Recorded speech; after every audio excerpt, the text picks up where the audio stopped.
Hi friends, இன்றைக்கி நம்ம பார்க்க போகிற வீடியோ பார்த்தீங்கன்னாக்கா வாழைப்பூவில் ரசம் வைக்க போகிறோம். வாங்க எப்படி செய்யலாம் அப்படின்றத பார்க்கலாம். இதுக்கு தேவையான பொருட்கள் பார்த்தீங்கன்னாக்கா நான் வந்துட்டு கொத்தமல்லி பார்த்தீங்கன்னாக்கா பொடிசாக கட் பண்ணி வச்சுருக்கேன், கருவேப்பிலையும். அதுக்கப்புறமா பார்த்தீங்கன்னாக்கா ஒரு இலை வாழைப்பூ வரும் இல்லையா, ஒரு இலையை பிச்சதுக்கப்புறம் ஒரு வாழைப்பூ வரும் இல்லையா, ஸோ அந்த அளவுக்கு தான் நான் பார்த்தீங்கன்னாக்கா வாழைப்பூ வச்சுருக்கேன். ஸோ வாழைப்பூ எப்பவுமே வாங்கினீங்கன்னாக்கா மறுநாள் செய்யுங்க. அன்றைக்கே செஞ்சிங்கனாக்கா துவர்ப்பு ரொம்ப அதிகமாக இருக்கும்.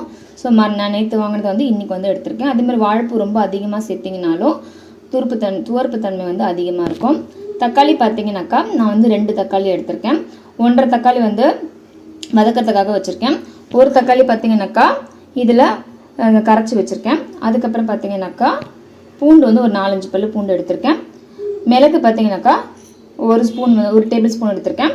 சீரகம் பார்த்தீங்கன்னாக்கா 1 டேபிள் ஸ்பூன் எடுத்திருக்கேன். அப்புறமா பார்த்தீங்கன்னாக்கா காஷ்மீரி மிளகாய் தூள் 1 ஸ்பூன் எடுத்திருக்கேன். 1.5 ஸ்பூன் பார்த்தீங்கன்னாக்கா தனியாத்தூள் எடுத்திருக்கேன். நீங்கள் காஞ்ச மிளகாய் இருந்துச்சுனாக்கா 2 காஞ்ச மிளகாய் எடுத்துக்கோங்க.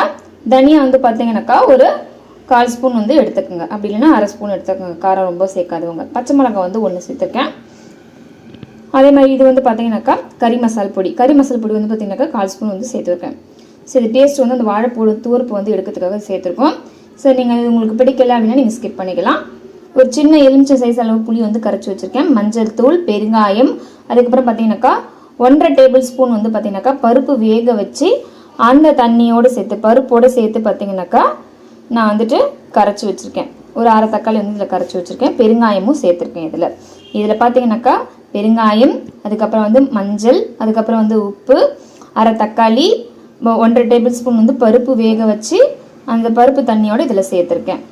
அவ்வளோதான். ஒரு நெல்லிக்காய் அளவு புளி இதில் சேர்த்துருக்கேன். மொத்தமாக இதெல்லாமே கரைச்சி இதில் வச்சுருக்கேன். மஞ்சள் தூள் பார்த்தீங்கன்னாக்கா 1/4 ஸ்பூன் இதில் சேர்த்து கரைச்சிருக்கேன். வாங்க எப்படி செய்யலான்றதை பார்க்கலாம். ஸோ பார்த்தீங்கன்னாக்கா மிளகு சீரகத்தை தட்டிட்டு வந்துடலாம். மிளகு சீரகம், அதுக்கப்புறம் பார்த்தீங்கன்னாக்கா பூண்டு, இது 4த்தையுமே தட்டிடலாம். நீங்கள் காஞ்ச மிளகாவும் அதுக்கப்புறமா பார்த்தீங்கன்னாக்கா தனியாகவும் சேர்த்துருந்தீங்கன்னா இதோட சேர்த்து இது பண்ணிக்கோங்க. அதுக்கப்புறமா லாஸ்ட்டாக பச்சை மிளகாவையும் சேர்த்து அரைச்சிட்டு வந்துடலாம். ஸோ இப்போ 4த்தையுமே நம்ம அரைச்சி எடுத்துகிட்டு வந்துடலாம்.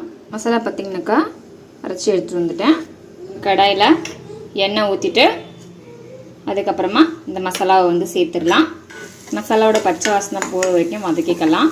மீடியம் ஃப்ளேமில் வச்சு செஞ்சுக்கோங்க, இல்லைன்னா மசாலா தீஞ்சிரும். ஸோ மிளகோட பச்சை வாசனை போன உடனே பார்த்திங்கனாக்கா நம்ம தக்காளி சேர்த்துக்கலாம். தக்காளி நல்லா வதங்கிடுச்சு. இப்போ இதில் நம்ம வாழைப்பூ சேர்த்துக்கலாம். ஸோ அதே மாதிரி பார்த்தீங்கன்னாக்கா நீங்கள் வாழைப்பூ ரசம் எப்போ வச்சாலுமே ஒரு மிளகாய் நீங்கள் தட்டி சேர்த்துட்டிங்கனாக்கா வாசனை பார்த்தீங்கன்னாக்கா ரொம்ப அருமையாக இருக்கும்.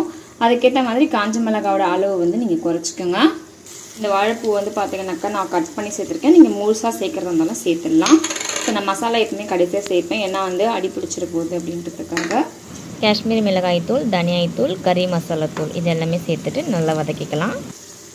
மசாலா நல்லா வதங்கட்டும். வாசனை பார்த்தீங்கன்னாக்கா செம்மையாக இருக்குது. புளி தண்ணி சேர்த்துக்கலாம்.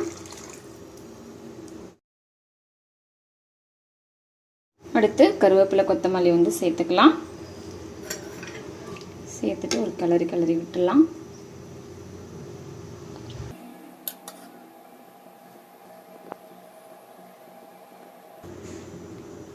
ஸோ நான் வதக்கினதை பார்த்தீங்கன்னாக்கா இந்த இதில் சேர்த்துட்டேன். மொத்தமாக ரசம் ஒரு கொதி வரணும்.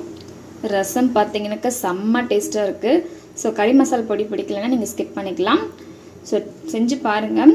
வாழைப்பூ ரசம் செம்ம டேஸ்ட்டாக இருக்குது ஃப்ரெண்ட்ஸ். ஸோ ரசம் பார்த்தீங்கன்னாக்கா கொதி வந்துச்சு. நம்ம ஆல்ரெடி எல்லாமே வதக்கியாச்சு, அதனால் ஸ்டவ் ஆஃப் பண்ணிடலாம்.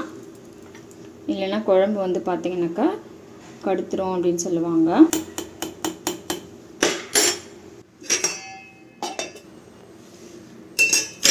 அவ்வளோதான் ஃப்ரெண்ட்ஸ், ரசம் ரெடி ஆகிடுச்சு. இந்த வீடியோ பிடிச்சிருந்ததுன்னா உங்கள் ஃபேமிலி அண்ட் ஃப்ரெண்ட்ஸ்க்கு ஷேர் பண்ணிக்கோங்க. நம்ம சேனல் சப்ஸ்கிரைப் பண்ணிக்கோங்க. தேங்க்ஸ் ஃபார் வாட்சிங். பாய்.